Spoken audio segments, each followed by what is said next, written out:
Welcome back to Movie Rewind. Today I will recap for you a drama, mystery, thriller film from 2021 titled The Voyeurs.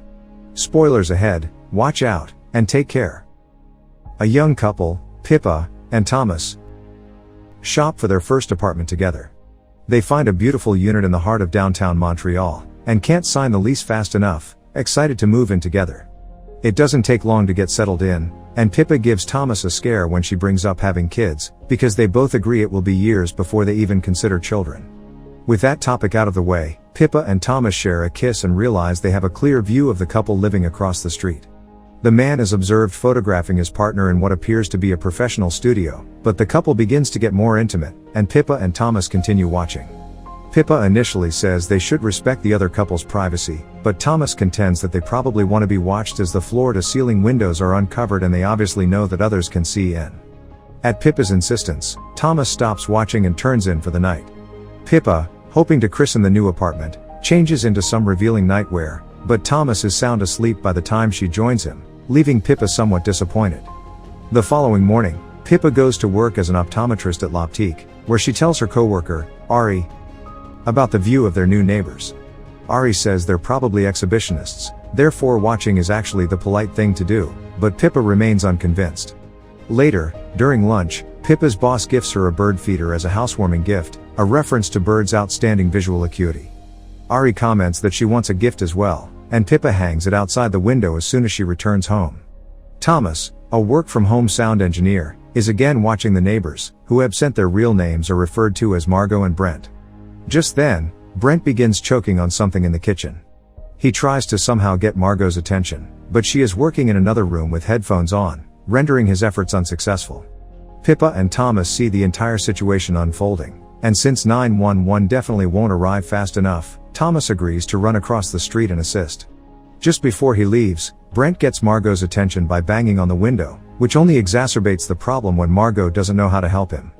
She eventually figures it out and clears Brent's airway, with Pippa and Thomas cheering them on from the window.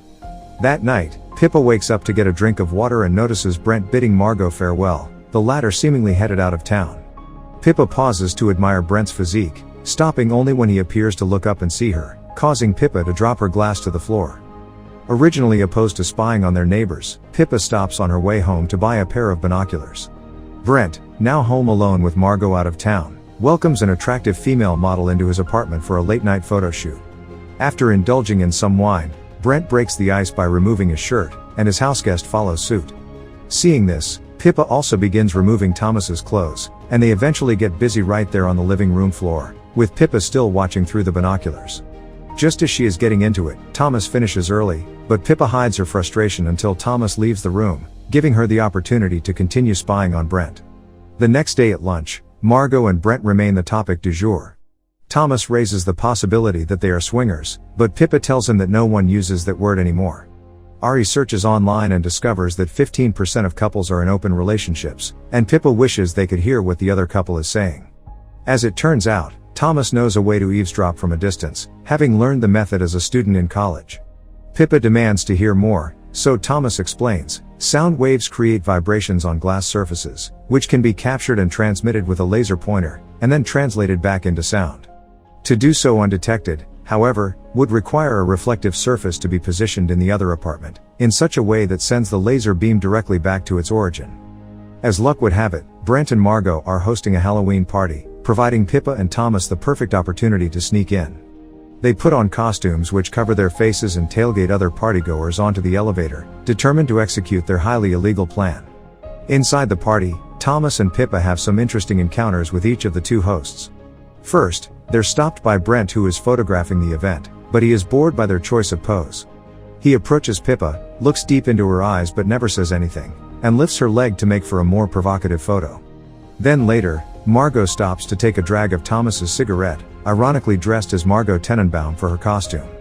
Now confident they won't be exposed as party crashers, Pippa and Thomas enjoy themselves for a while, but Pippa doesn't forget what they came for and plants a small mirror in the apartment, using her chewing gum as adhesive.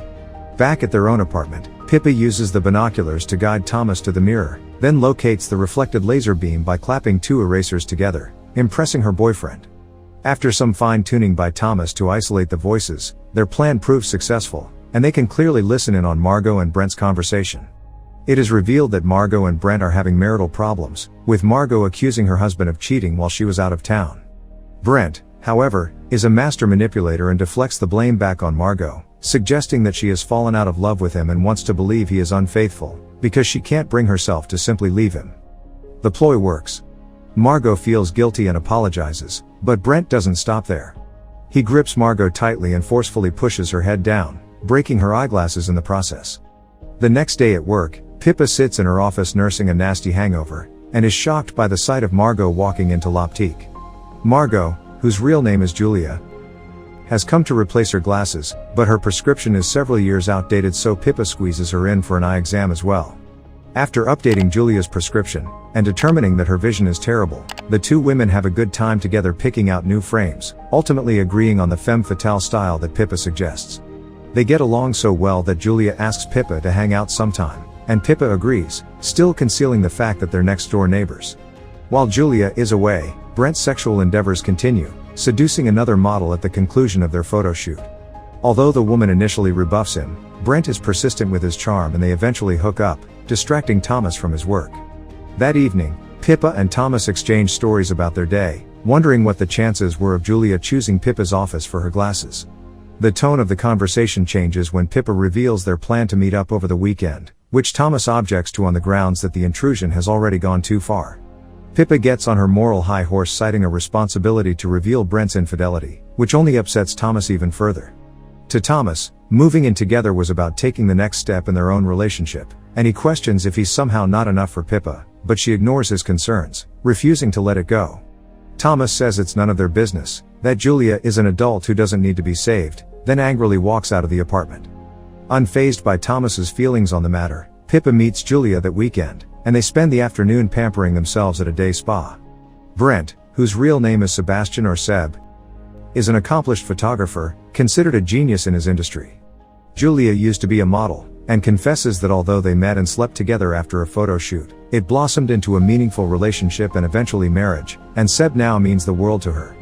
Julia goes on for so long about her husband, including his sexual prowess, that Pippa gets lost deciding whether or not to divulge his secret, and mistakenly refers to Julia as Margot.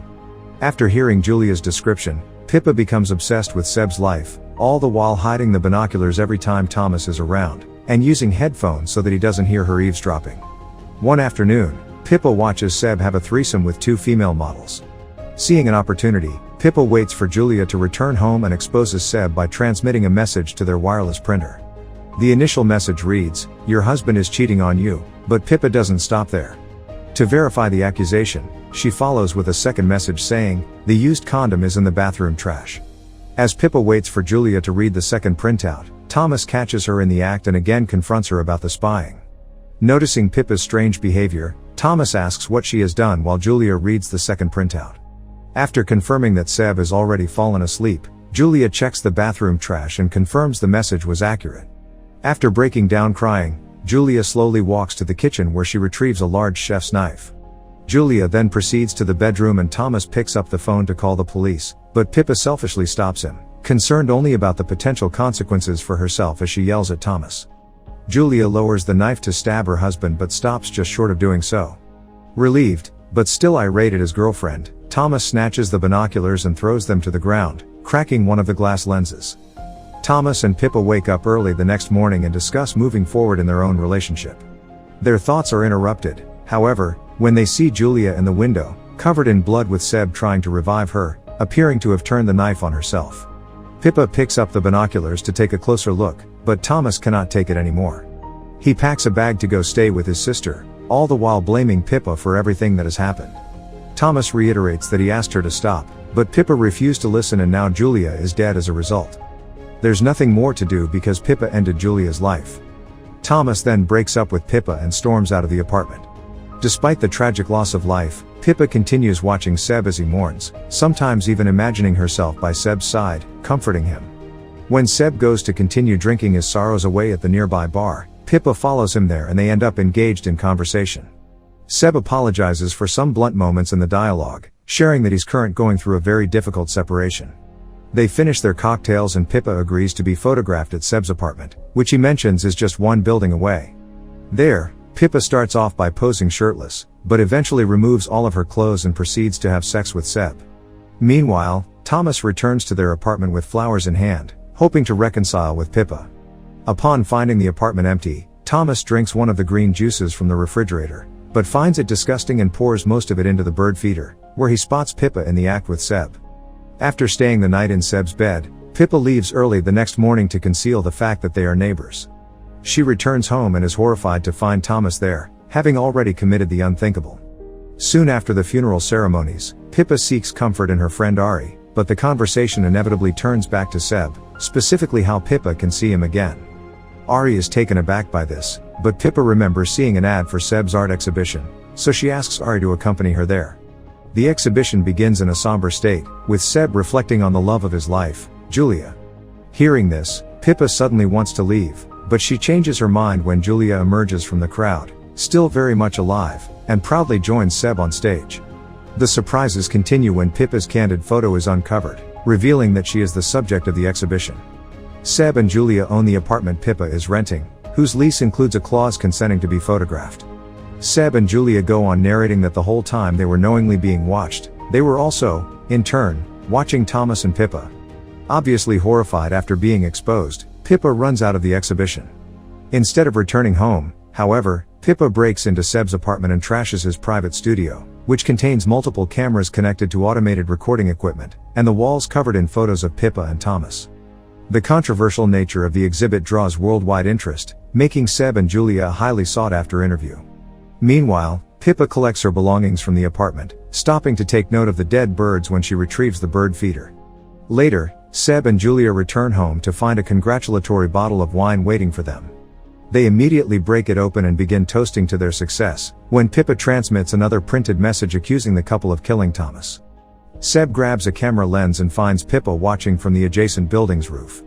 He calls out to her, but Pippa takes off running, and they decide to follow her, eventually ending up back at L'Optique. There Pippa accuses Julia of murder, suggesting that while Pippa was getting busy with Seb, Julia snuck into their apartment, poisoned Thomas's juice, then staged the scene to make it appear like self-harm. Despite her grand theory, Pippa admits that she has zero proof to support any of the accusations. Nevertheless, Pippa reveals that she had drugged the gifted bottle of wine, which kicks in mid-conversation and knocks both Seb and Julia unconscious. Pippa then uses the LASIK machine on her neighbors, blinding them by burning their corneas with the laser. Some time later, a new couple has moved into the vacant apartment. As Pippa watches from her rooftop perch, the new tenants peer out the window and see the now blind Seb and Julia across the street. One of the men comments that they should mind their own business, as Pippa leaves her pair of binoculars behind. Okay guys, thank you for watching. Please leave a like on the video, and subscribe to the channel to see more.